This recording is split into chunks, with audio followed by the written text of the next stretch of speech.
Class 6 student exercise 16A start करेंगे। इस question में एक्सरसाइज 16 में हम 1 से लेके क्रमशः 6 तक के क्वेश्चन को सॉल्व करेंगे और इस 6 क्वेश्चन में आपको इस क्वेश्चन को बहुत इजी मेथड से बताने की कोशिश करूँगा। कोशिश ये है कि आप इस क्वेश्चन को बहुत अच्छे से समझें। क्वेश्चन को जितने इजी वे में आप बेटा समझोगे, आप क्वेश्चन को उतना ही आसानी से कर जाओगे और किसी और को भी आप शेयर करोगे, बता सकते हो। आपको वीडियो पसंद आए तो वीडियो को जरूर शेयर करना और प्लीज़ वीडियो को सब्सक्राइब जरूर करना, हमारे चैनल को जरूर सब्सक्राइब करना, वीडियो को अपने फ्रेंड्स में जरूर शेयर करना, इससे उसका भी भला होगा। आइए क्वेश्चन नंबर फर्स्ट पे चलते हैं। क्वेश्चन नंबर फर्स्ट में है कि take 3 non collinear point. Non collinear point का मतलब होता है असंरेखीय बिंदु। कोई एक पॉइंट मैंने यहाँ बना लिया, कोई यहाँ बना दिया और एक पॉइंट यहाँ बना लिया। मैं अगर इसको मिला दूँ, ठीक है ना, ये मिला दिया तो एक क्या शेप बन गया, ट्रायंगल का। कहता है कि take 3 non collinear ABC on a page of your book, join ABBCC, what type do you get. तो आपने क्या फाइंड आउट कर लिया, आपने फाइंड आउट कर लिया कि जब हमने A, B और C को ज्वाइन किया तो मुझे ट्रायंगल शेप मिला। पहली बात हो गई। दूसरा, this side opposite to angle C. C के जो अपोजिट में, यहाँ पर ये पॉइंट एंगल सी है तो सी के अपोजिट क्या दिखाई दे रहा है, ए बी दिख रहा है, तो इसका आंसर क्या हो जाएगा, ए बी हो जाएगा। The angle opposite to side B C, B C के अपोजिट में क्या दिख रहा है आपको, एंगल ए दिख रहा है, तो यहाँ पर आप एंगल ए मेंशन कर देंगे। दी वर्टेक्स अपोजिट टू साइड सी ए, ये सी ए है, इसके ठीक अपोजिट में वर्टेक्स क्या दिख रहा है आपको, बी दिख रहा है, तो यहाँ पर आप लिख देंगे वी। ठीक। The side opposite to vertex B, और इस वर्टेक्स बी के अपोजिट में मुझे क्या दिख रहा है, ए सी दिख रहा है, तो मैंने यहाँ पर ए सी कर दिया। समझ आ गया क्वेश्चन, बहुत इजी सा। केवल इस फिगर के थ्रू इस क्वेश्चन को आपने बहुत आसानी के साथ समझ लिया होगा। अगला क्वेश्चन है, the measure of two angle of a triangle are 72 degree right and 58 degree, find the measure of the third angle.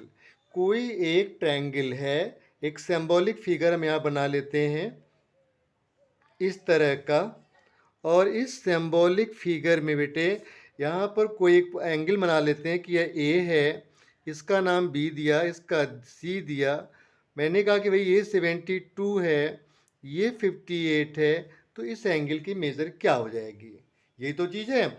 अब आप यहाँ पे लिखोगे let the third angle be equal to x degree.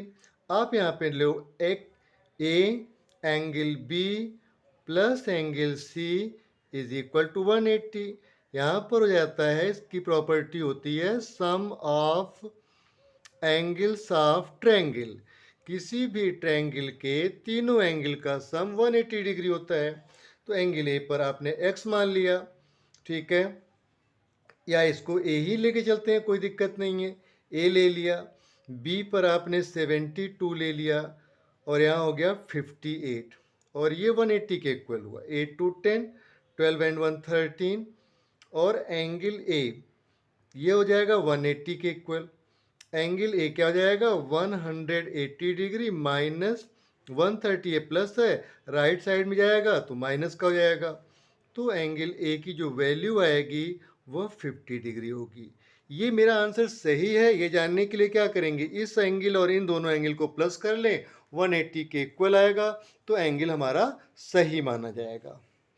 अब क्वेश्चन नंबर हमारे पास third है, The angles of a triangle are in the ratio 1:3:5. Find the measure of each of the angle. बहुत simple way में आपके पास यहाँ पर let the first angle be equal to 1x, then x लिख दीजिएगा। Second angle second angle be equal to 3 है तो 3x कर दीजिए। Third angle be is equal to 5x। फिर आप यहाँ पे लिख दो sum of angles of triangle is equal to 180 degree. Then x 3x plus 5x is equal to 180. 5 3 8 and 1 9x 180। अगर हम 180 को 9 से डिवाइड करें तो 20 डिग्री आ जाएगा। इसने कहा find the measure of each angle. तो फर्स्ट एंगल क्या होगा? First angle is equal to x, x is equal to 20 degree. And आप यहाँ पर लिखेंगे second angle 3x, 20 multiple by 3 is equal to 60 degree. फिर यहाँ पर बेटा third angle is 5x, 5 into 20 is equal to 100 degree. ये हो गया 100, 60 160 प्लस 20 180 डिग्री। 180 डिग्री इस चीज़ को प्रूव कर दे रहा है। क्वेश्चन नंबर 4 पर चलते हैं। क्वेश्चन नंबर 4 पर है कि one of the acute angle of a right triangle is 50 degree, find the other acute angle. कोई एक ट्रायंगल है और वो ट्रायंगल कैसा है? राइट एंगल ट्रायंगल, मतलब उसमें एक एंगल जो होगा वो 90 डिग्री का होगा और कोई एक एंगल जो होगा वो 50 डिग्री का होगा। मैं इसको मान लेता हूँ 50 डिग्री है। तो यहाँ पर एंगल पी क्यू आर आपने मान लिया, ठीक। अब आप देखते हैं in triangle P Q R, angle Q is equal to right angle triangle होने की वजह से 90 डिग्री का होगा। एंगल R जो होगा वो 50 डिग्री का होगा। तो आपको बताना है कि एंगल P का मेजरमेंट क्या होगा। Angle P plus angle Q plus angle R is equal to 180 degree. यहाँ पर हो जाएगा एंगल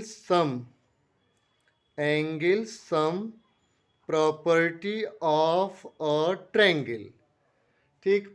तो यहाँ पर P तो P ही रहेगा कि Q कितना हो गया 90 डिग्री प्लस R हो गया 50 degree is equal to 180। Understand? Angle P ये हो गया 140 is equal to 180। Then angle P is equal to 180 minus 140 और यहाँ पर जाएगा बेटा एंगल P की जो वैल्यू होगी वो 40 डिग्री के इक्वल होगी। इस तरह से इन क्वेश्चंस को आपने बहुत अच्छे से समझ लिया होगा। क्वेश्चन को आप करने का प्रयास करें। क्वेश्चन बहुत इजी है, इसको केवल जितना आप ध्यान लगा के समझेंगे हमारे साथ, आपको क्वेश्चन उतना ही इजी लगेगा। आइए क्वेश्चन नंबर 5 पर चलते हैं। क्वेश्चन नंबर 5 है यहाँ पर कि one of the angle of a triangle is 110 degree. कोई एक ट्रायंगल है जिसमें एक जो एंगल है वह 110 डिग्री के इक्वल है, राइट। हम ये मान लेते हैं कि ये ए है, ये पॉइंट बी है और ये पॉइंट सी है। इन्होंने कहा कि other two angles are equal, ये एंगल और ये एंगल एक्स के इक्वल मान लीजिए आप। कहता what is the measure of each of these equal angle. ये जो मेजर है इन एंगल्स का, इनका क्या मेजर बनेगा? तो let two equal angle be equal to x degree. हम यहाँ पर लिख दें कि एक्स डिग्री है 110 है जो 180 के इक्वल है और यहाँ पर हो जाएगा angle sum property of a triangle. तो यहाँ पर तो बेटा ये 2x हो जाएगा, ये हो जाएगा 110 is equal to 180, 2x is equal to 180 minus 110 is equal to 70 degree. Then 2x 70 upon 2 is equal to 35 degree. ये जो दोनों एंगल होंगे वह 35 डिग्री के होंगे। 35 एंड 35 डिग्री के ये एंगल्स हमारे होंगे। अगले क्वेश्चन पर है 6 नंबर पर क्वेश्चन है if one angle of a triangle is equal, यदि कोई एंगल है वो ट्रायंगल है और कहता है कि is equal to the sum of other two, so that the triangle is a right angle. हम ये मान के चलें कि यहाँ पर कोई एक हमने ट्रायंगल बनाया हुआ है और इस ट्रायंगल में ये x और ये x के इक्वल है। यहाँ पर आपको ये बताना है कि राइट एंगल ट्रायंगल होगा या नहीं होगा। हम ऐसे तो कह नहीं सकते, तो हम यहाँ लिखें कि x plus x is equal to कितना हो जाएगा, कहता है if one angle of a triangle is equal to the sum of other two, sum of other two, so that the triangle is a right angle. ठीक, हम यहाँ पर जानते हैं कि अदर टू एंगल्स के यहाँ पर इक्वल होगा, तो यहाँ 180 को रखें, then 2x is equal to कितना हो जाएगा 180, और यहाँ पर x इज इक्वल टू 180। ठीक है, यहाँ पर हम इस एंगल को, इस एंगल के हम क्या मान लें, इसको मान लेते हैं कि एडजेसेंट एंगल है। क्या मान लें, एडजेसेंट एंगल के इक्वल मान लें। तो 180/2 इज इक्वल टू कितना हो जाएगा 90 डिग्री। इसका मतलब इस और इसको अगर एडजेसेंट मान के चलते हैं तो ये जो हमारा होगा वो 90 डिग्री के होगा, या इसको एडजेसेंट मान लें तो ये हमारा 90 डिग्री के इक्वल होगा। ठीक, उम्मीद है क्वेश्चन आपको बहुत अच्छे से समझ आ गया होगा। अपने फ्रेंड्स को जरूर शेयर करें, चैनल को जरूर सब्सक्राइब कीजिएगा। Thanks to watch.